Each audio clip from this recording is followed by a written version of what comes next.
Well, generally, I think they are, Michael, that this is the joint meeting of the West Turlock Subbasin GSA TAC and the East Turlock Subbasin GSA TAC.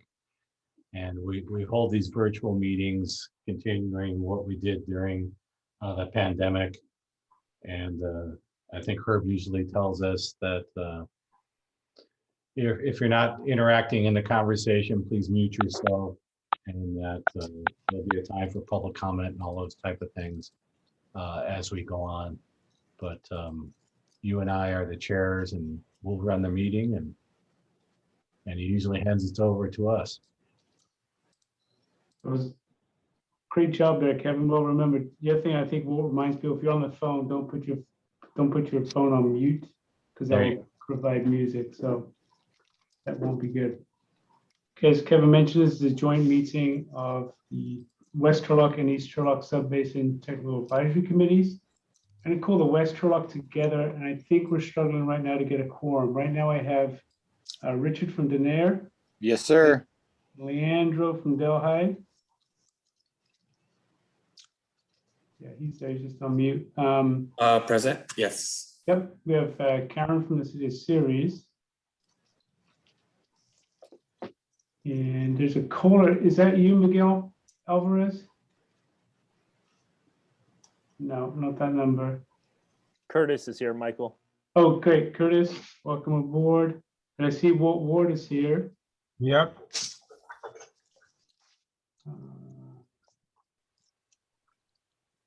Mike Pitcock is here as well.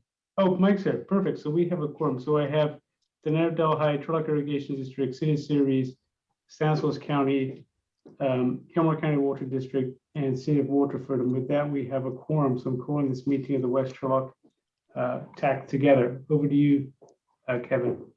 Great, and we have a quorum of Walt, Lacey, and myself, and Dennis is also on the line. So we have a quorum as well. All right, fantastic. So the first action item on the agenda, number 3, is the approval of the minutes. There are 2 sets of minutes to consider: the May 27, 2021 regular meeting and the June 10, 2021 special meeting. Those meeting minutes were sent out earlier this week. I was in a chance to review them. Does anybody have any corrections? If not, I'll take a motion to approve them, and we can do both at the same time to save some time. So unless there's changes, anybody like to make a motion to approve the minutes of May 27th and June 10th? Move to approve both. Okay, we have a motion from Curtis Juritsma. Second that. Second from Leandro. Yeah, both, please. Okay, both sets. So all those in favor of adopting those 2 sets of minutes, please signify by saying aye. Aye. Any opposed? Okay, those minutes stand approved. Over to you, Kevin. Thank you, Michael. Same from the East Turlock Subbasin GSA. Can we have a motion to approve both minutes? Does Walt move approval? Thank you, Walt. This is Dennis, a second. Thank you, Dennis.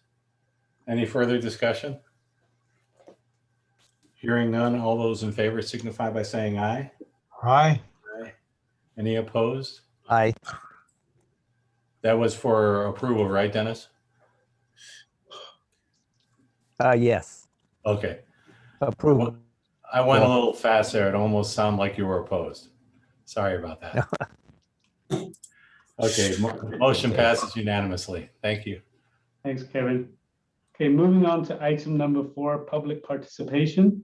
This is the time set aside in the agenda for members of the public to directly address the Joint Technical Advisory Committee on any item of interest that was within our subject matter jurisdiction. You have up to 5 minutes. You can make general comments now. If you have comments about an item on the agenda, you can save it to that time or speak those comments now. So with that, I will open it up for public participation.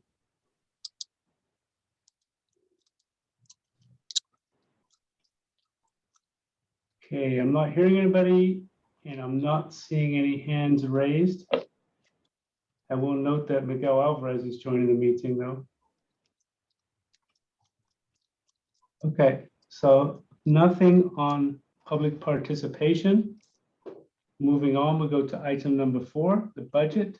First up is Michael Clipper, Treasurer of the West Turlock Subbasin GSA, providing an overview of the West Turlock budget.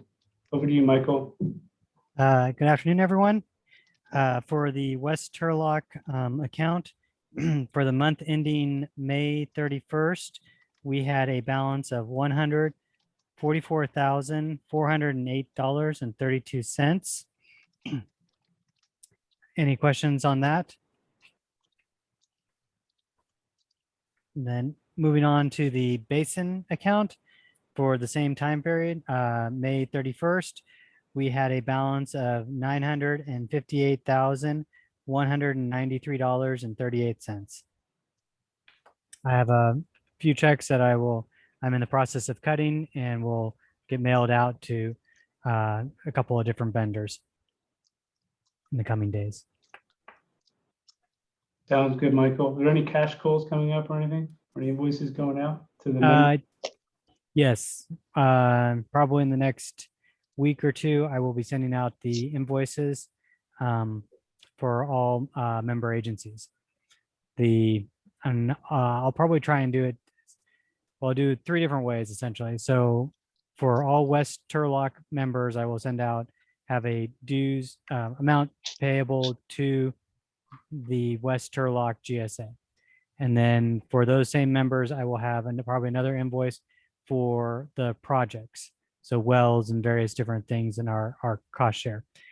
And then for the East Turlock, I will have a aggregated invoice for all the members going to Kevin and Karen. Perfect. Thank you very much. Any questions for Michael? Okay, seeing none, over to you, Kevin. East Turlock update. Okay, similarly, as Michael reported, the East Turlock Subbasin GSA met this morning, and Karen Whip provided a report showing the balance of our cash as of the end of May at $57,291.14. And with the payments approved at today's meeting, the carryover or fund balance at the end of the year looks like it'll be right about $40,000 going into the next fiscal year. No other financial issues came up other than they approved their budget today. So they have an approved budget for fiscal year 2021-22. Unless there's questions, that's all I had to report on today. Thank you, Kevin. Any questions for Kevin? Okay, hearing and seeing none. Let's move to item number 6. This one should look familiar. Sustainable management criteria of water quality. Review and discuss draft sustainable management criteria for water quality. Phyllis Stanton, Todd Groundwater. Over to you, Phyllis. Yes, good afternoon, everyone. I appreciate your comment that this looks familiar because we are going to review again the water quality sustainability indicator today and talk about our most recent revisions to the undesirable result definition and a proposal for minimum thresholds. I just want to review a little bit about the strategy. We've talked about this quite a bit in the past, but really we're trying here to avoid any degraded water quality and undesirable results that are associated with GSP implementation. And to do that, we want to use the large amount of existing data and monitoring programs that are already being conducted by both public water suppliers and water quality coalitions. And on the good comment that we've been comments that we've been receiving from DWR, we wanted to clarify a clear crosswalk, we're calling it, regarding how coordination and conference is going to occur between those that are collecting the data and providing the information and the GSA member agencies who are going to be using that information to analyze for its own undesirable results. I just wanted to remind all of us that with respect to the public water supply, we've got more than 50 public water supply wells that are routinely monitored right now for groundwater quality, including our constituents of concern in the subbasin. Most of these municipal and urban water suppliers are already member agencies. Many of them are on this call and have provided us with a lot of good information on your monitoring. So thank you very much. Shout out to all of our public water supplier member agencies. This is already being regulated, of course, by the State Water Resources Control Board Division of Drinking Water. These data are published online, are easily obtained by the public as well as the GSA representatives, and we're going to incorporate that information into our sustainable management criteria for this indicator. We're also going to take advantage of a lot of information that's being developed by the water quality coalitions that are operating in our subbasin as well as adjacent subbasins. In particular, the Eastern San Joaquin Water Quality Coalition has been working for years with the Central Valley Water Board to comply with regulations associated with the Irrigated Lands Regulatory Program and the sort of synergy between those programs and CV salts. In particular, the Eastern San Joaquin Water Quality Coalition area covers the entire Turlock Subbasin. It also covers adjacent subbasins, so it helps us put our information and groundwater data into a regional context. And we've already been coordinating with the Valley Water Collaborative nonprofit that operates the Turlock Management Zone.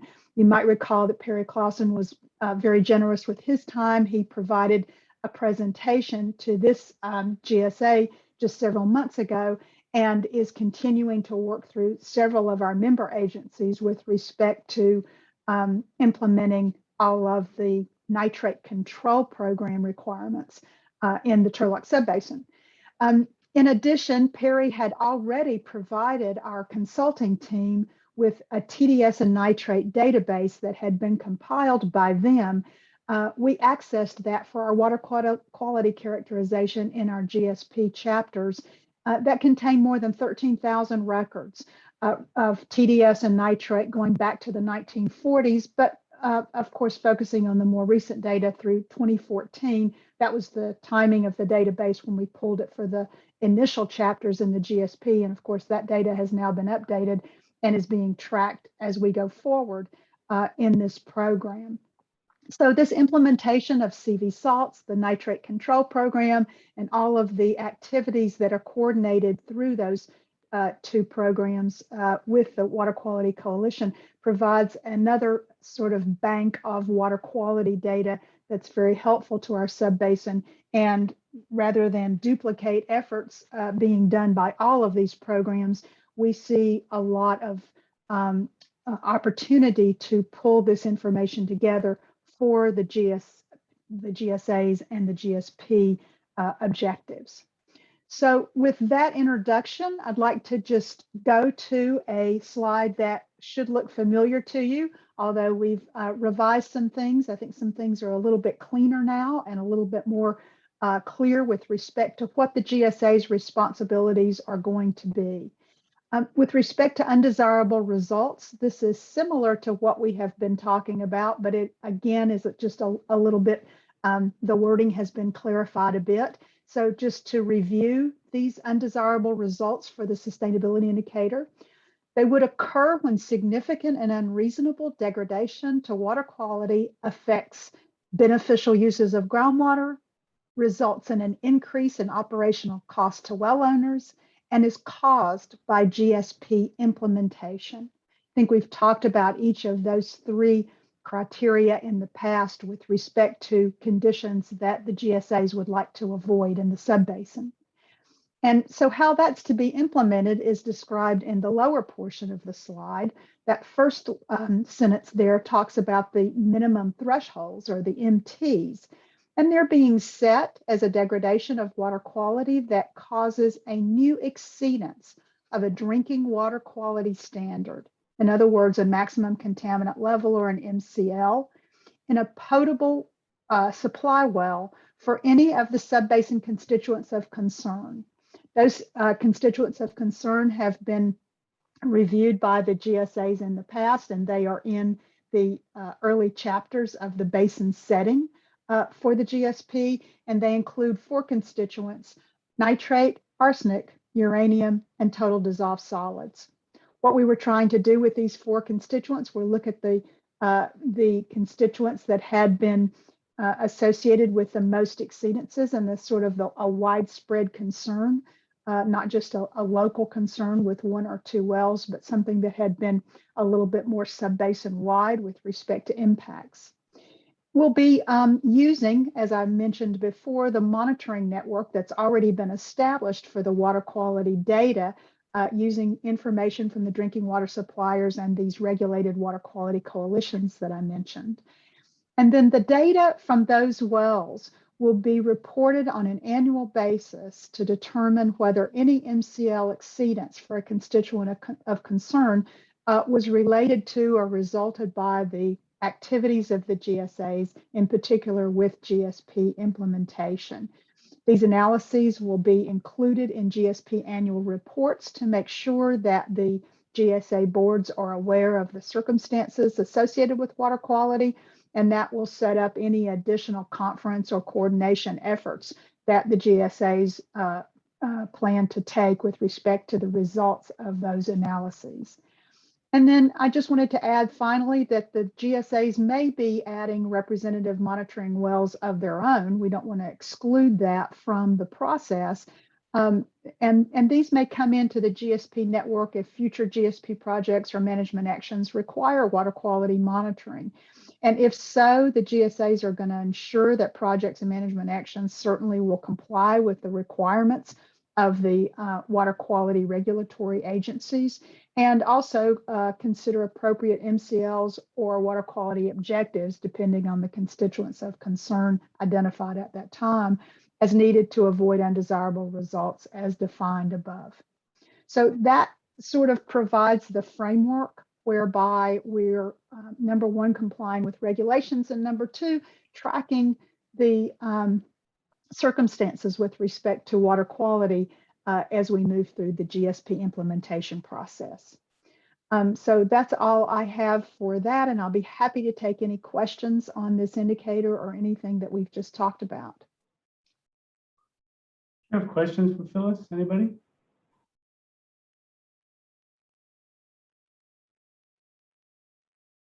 Hearing and seeing none, I want to thank you, Phyllis. I know it's been a long and winding road, a lot longer than we thought, but as you know, this indicator is very important, and it's showing up as DWR review, the plans that have already been submitted. So it's important to get it right. I want to thank some of the help we got from DWR and our attorneys to find something that met the plan, the goal of the legislation. So thank you, Phyllis, for working on this so hard. Any other questions? So this is an action item. Would anyone like to, basically on the west side, let's start with the west side, take an action to include this indicator as written in the GSP, the sustainability plan? So moved. So Curtis has moved that we recommend inclusion of this water quality sustainability indicator. Any other discussion? Do I have a second? I'll second. Richard Lindo just beat Walt to the punch there. So a motion by Curtis and a second by Richard. You have to sharpen up, Walt. All those in favor signify by saying aye. Aye. Aye. Any opposed? Okay, so for the West Turlock Technical Advisory Committee, this motion stands approved. Kevin, over to you. Thank you, Michael. I'd entertain a motion for the East Turlock Subbasin GSA to recommend inclusion of this draft water quality sustainable management criteria in the draft GSP. Wow. Move approval. Thanks, Walt. I'll second. Thank you, Lacey. Any further discussion? Hearing none, all those in favor, please signify by saying aye.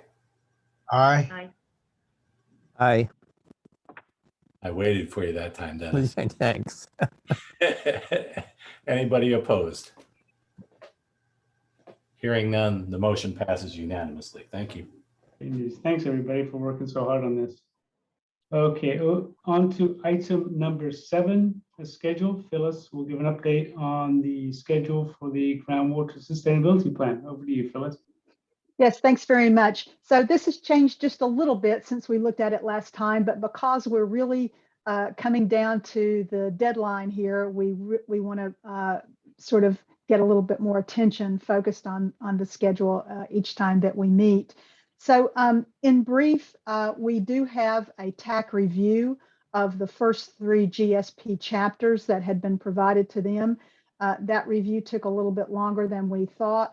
I think they were really just setting up a process whereby these reviews could go through both TACs. There's a lot of people looking at the document, and you can imagine that it is resulting in, you know, a lot of varied comments, and the GSAs and the TACs, we appreciate their efforts to compile comments and make sure that we don't have conflicting comments so that the technical team can get through them quicker and get them turned back around. And so the technical team is doing that now. We have our comments back from those first 3 chapters, and we're finishing them up this week. And then the GSAs have established a process whereby the technical team is being asked to attend a joint meeting of the 2 GSA boards, and hate to say this, but sort of kill 2 birds with 1 stone at the same time of presenting the first 3 chapters to the board. The TAC members, of course, have seen it several times now, but this will give the board the opportunity to go through it in detail and then release that to the public for public comment. So that will be coming up on July the 8th. And the draft sections should be available for review by the board next week. So that is the process whereby we're taking for these first 3 chapters. The TACs, again, have worked to sort of shorten the review process for the remaining chapters, but we are going to maintain a 30-day public comment period on each one of the chapters. With respect to the sustainable management criteria, you might see that about 4 rows down on the schedule that's in front of you. There's a little green box that says initial draft for TAC review. And what's happening here is that as the TAC has been approving each of the sustainable management criteria for the sustainability indicators, just as you did with the water quality just now, and that's going into the GSP, the ad hoc committee and the full TAC would like to have the opportunity to just quickly review how it's all fitting together. I think it's awfully hard to see what it looks like in one piece rather than just little disparate pieces or portions of it at a time. And so that's going to be done, but the sustainable management criteria will remain draft through that TAC review. And the reason they'll remain draft is that as we're developing our projects and our management actions, and we're going through this final process of pulling all of that information together, we want to see if there's any need to tweak any of the sustainable management criteria. If not, then that chapter will probably become the draft chapter for the GSP, and combining with the other draft chapters that will be available around mid-September will be, again, going through the TAC process and then released to the public for review. So this just sort of shows how these chapters are being timed and being put into place and being compiled for a final draft GSP. We wanted to leave the month of December for member agencies to go back to their boards or local councils for support of the GSP as needed. And then the final draft GSP would also be available for review of the boards during that month, and then ready for adoption in early January so that we can meet our January 31st deadline of submitting it to the Department of Water Resources. So that sort of takes us through the rest of this year and into January, and be happy to answer any questions anyone might have on that. Any questions about the schedule for Phyllis? Thank you, Phyllis. I think in the next few chapters, we'll go a little bit more easy. Now we have a more streamlined process to review and get comments, and plus it's the first time anybody's done this, at least in our part of the world. So we're kind of learning as we go, and I think we're speeding things up as we learn more and whatever else. So again, thank you for your work on this. Yeah, thank you very much for that. We appreciate it. Okay. All right, moving on to item number 8, sort of on the schedule, but projects and management actions. We have Ali Tagavi from Woodard and Curran just going over kind of a progress report on where we are with projects and management actions. This is not an action item, just an informational update. So over to you, Ali. Thank you, Michael. Good afternoon, everyone. This is Ali Tagavi again, and very pleased to be here with you folks. This is a very brief progress report on where things are standing with respect to the projects.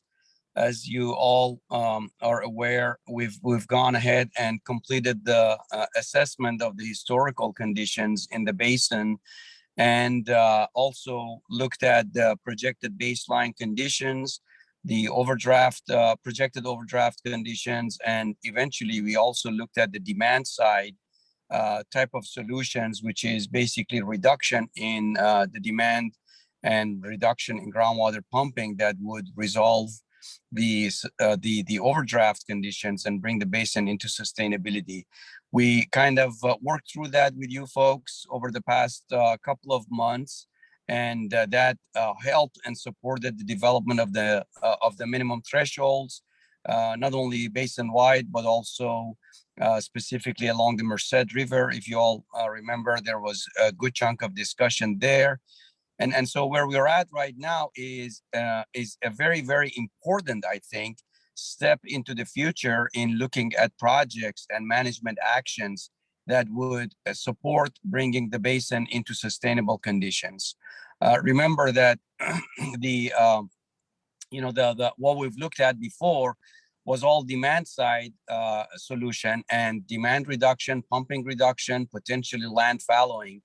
And so this step in terms of coming up with supply side projects, again, I want to emphasize that it's very important, and we've started to work with you folks on this, both on the west side and the east side.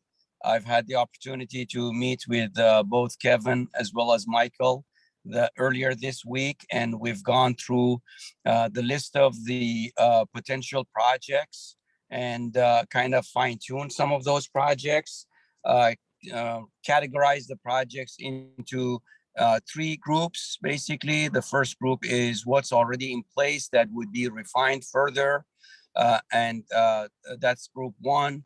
Group 2 are projects that are imminent to be implemented, and they're not at concept level. They're either already in place in terms of construction and being put in place, such as the Stanislaus Regional Project for surface water supplies to the cities of Turlock and Ceres, or some of the other projects, but also looking at some of the projects that are very close to be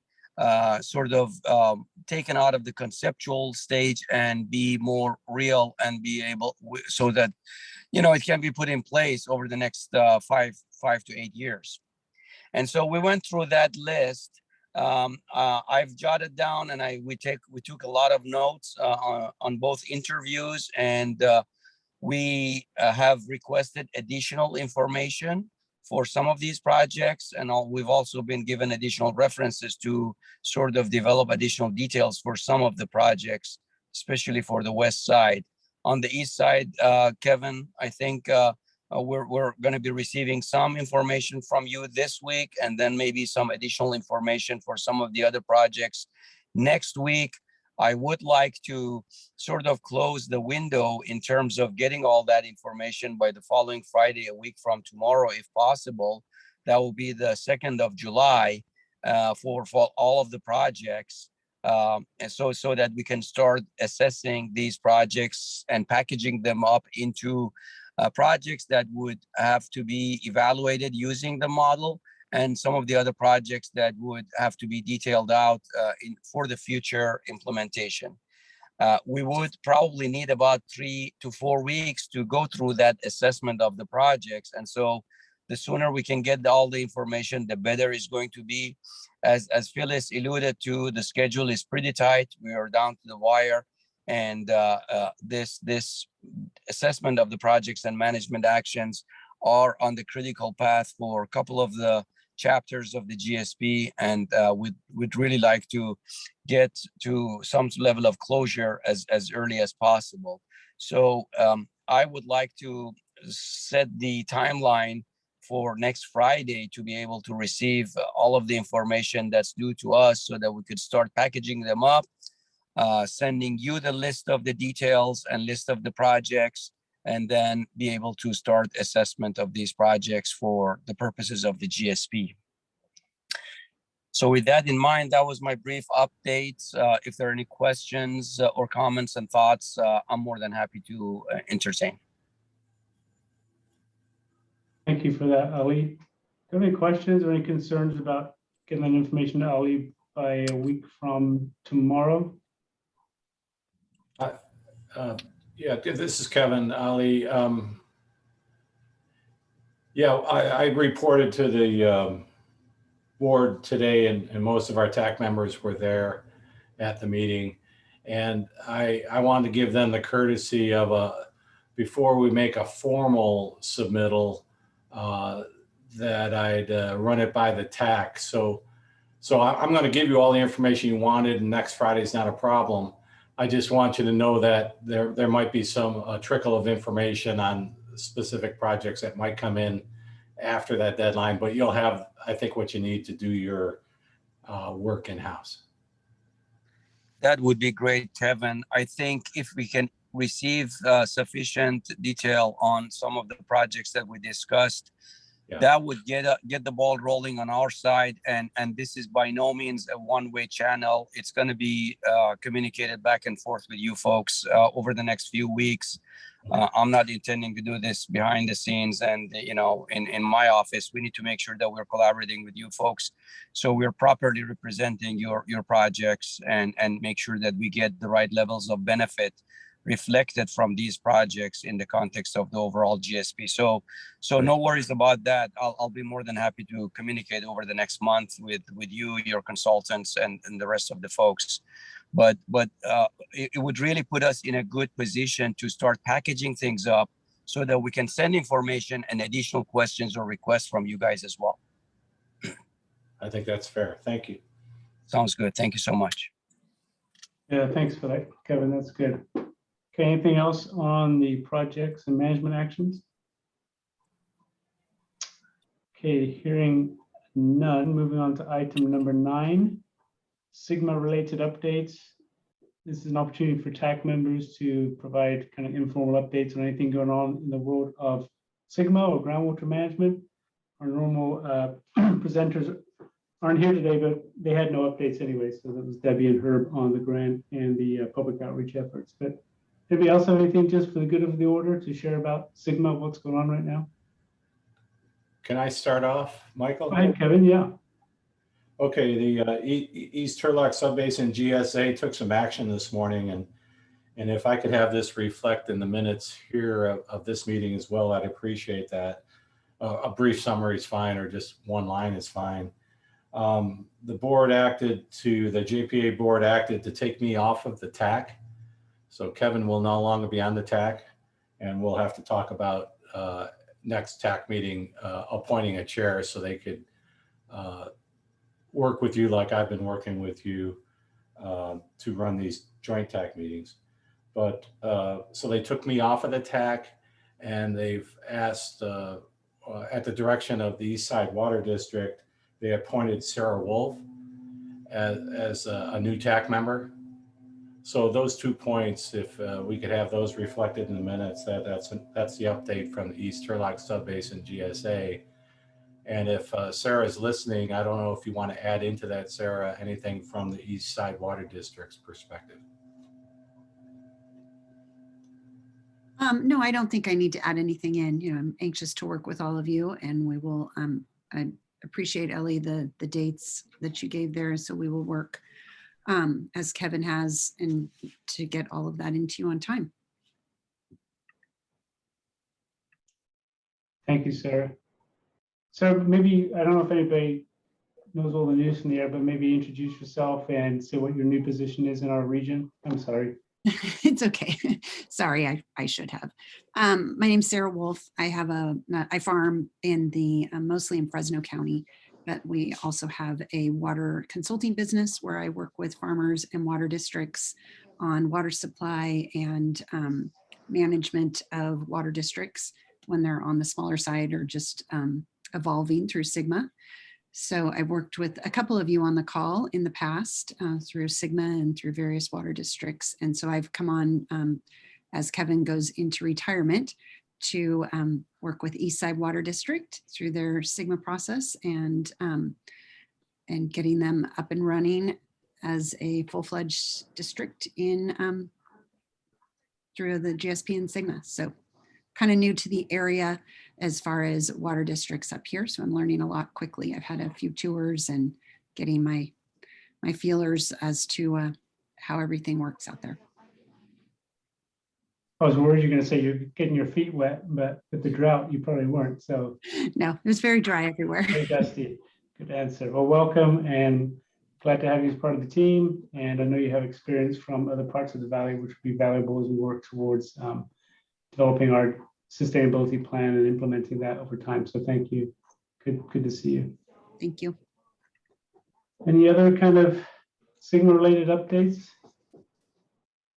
I don't have a Sigma update, but I had a Central Valley Water Collaborative meeting this morning with Perry, and they are using a data management tool called MMS Mobile. It's actually something I've used for quite some time, but they did a presentation on that today. And what I found really interesting was on the map, they're putting pin drops of all of the customers who are inquiring about the program.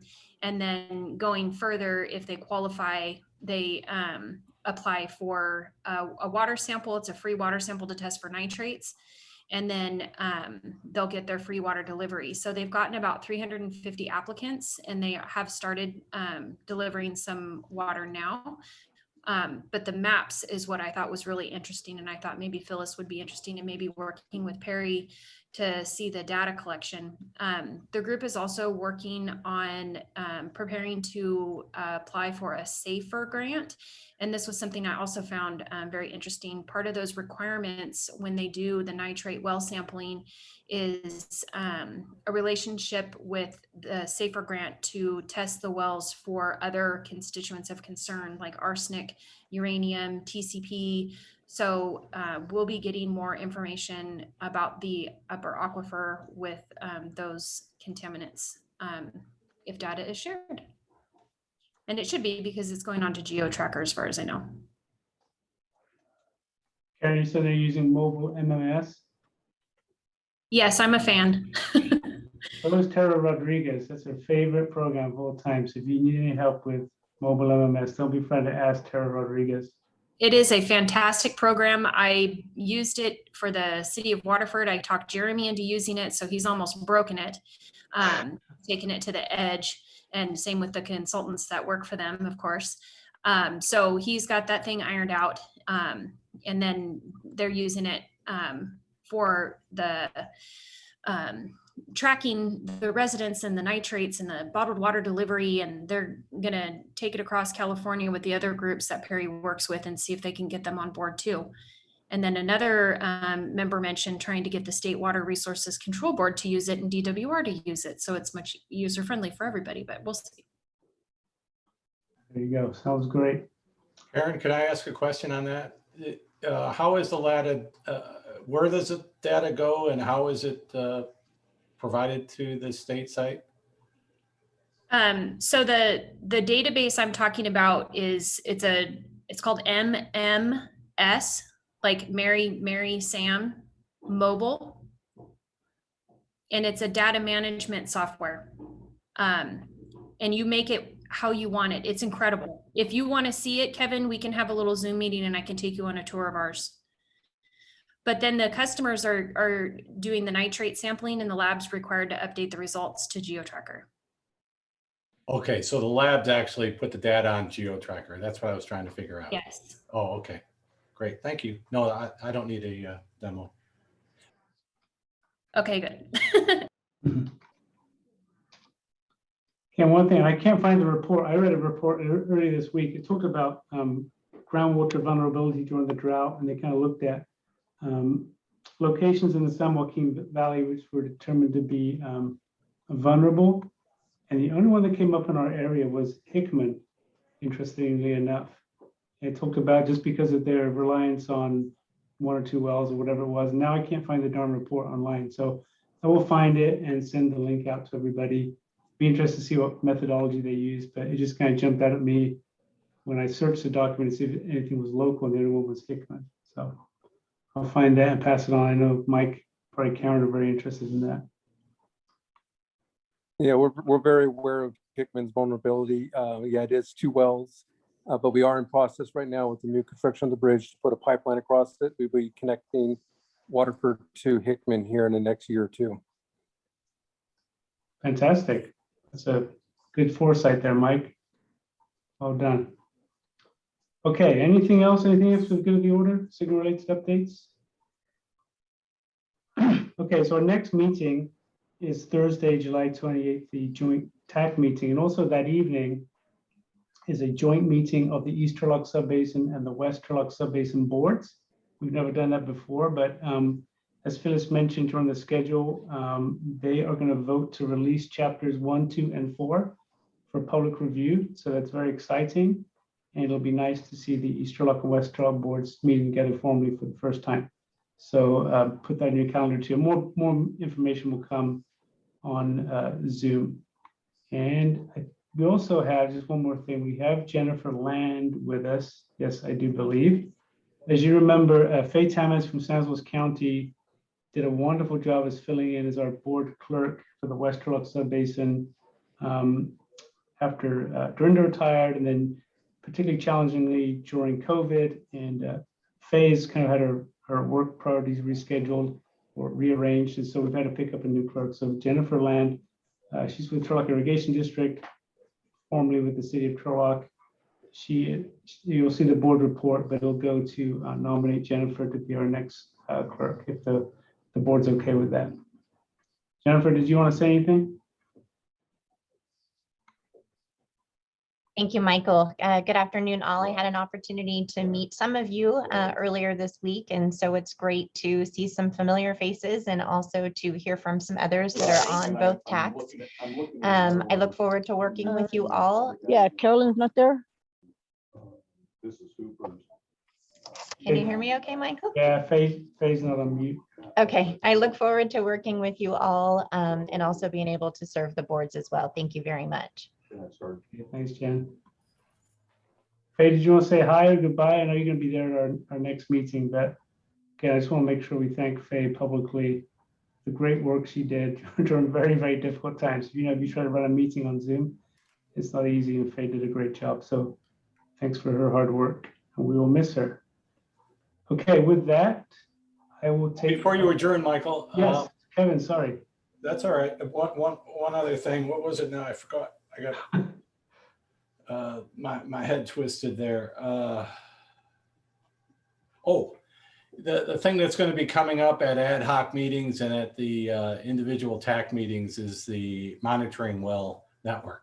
Okay. So I want to just give everybody a heads up that the East Turlock Subbasin GSA TAC will probably be holding a meeting next week. I'll send a doodle or an email asking what dates work for everybody, but we'd like to get that wrapped up so that we can get that submitted to the Todd team. So just a heads up. Thanks, Kevin. I know EPO and John Lamb have been working very hard with Liz lately to wrap it up, so I appreciate everybody's work on that. Okay, with that, West Turlock Subbasin, I'll take a motion for adjournment. So moved. Thank you, Curtis. You have a second? Second. That was Mike? Yeah. Okay, motion and second. All those in favor of adjournment signify by saying aye. All right. Okay, we are adjourned. Kevin? Great, thank you. Thank you, Michael. Anybody from the east side want to make a motion to adjourn, please? Sure, this is Motion Dennis. I'll to move to adjourn. adjourn. Second. Dennis and Walt, thank you. We're adjourned.